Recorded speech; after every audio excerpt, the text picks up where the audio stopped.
बहुत पुराने समय की बात है। एक वीर और प्रतापी राजा विक्रम सिंह ने दूर देश की सुंदर राजकुमारी सुधा से विवाह किया। विवाह के बाद राजा और रानी घोड़े पर सवार होकर अपने राज्य की ओर लौट रहे थे। उनका रास्ता एक घने और डरावने जंगल से होकर गुजरता था, जिसे लोग भयवन कहा करते थे। कहते थे वहां कोई जीवित नहीं लौटता। जैसे ही वे जंगल के बीचों बीच पहुंचे, अचानक धरती कांपने लगी, हवा थम गई और पेड़ जोर जोर से हिलने लगे। तभी एक भयानक राक्षस सामने आया। उसका शरीर विशालकाय था, आंखें अंगारे जैसी और दांत तलवारों से भी तेज।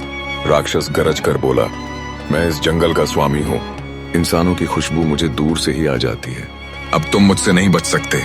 राजा ने तुरंत तलवार खींची और राक्षस से भिड़ गया, मगर राक्षस बहुत शक्तिशाली था।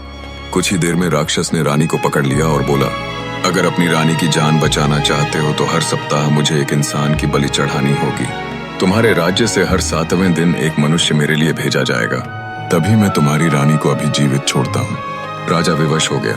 उसने अपनी रानी की जान बचाने के लिए राक्षस से सौदा कर लिया। राक्षस ने रानी को छोड़ दिया और अंधकार में गायब हो गया। राजा और रानी तो बचकर लौट आए, लेकिन अब राज्य पर एक नई विपत्ति आ चुकी थी।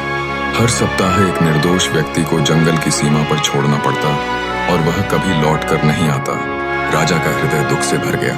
अब वह इस श्राप से मुक्ति का मार्ग ढूंढने लगा। तभी एक दिन एक रहस्यमयी साधु दरबार में आया और बोला, मैं उस राक्षस का अंत कर सकता हूँ, लेकिन इसके लिए तुम्हें एक शर्त माननी होगी।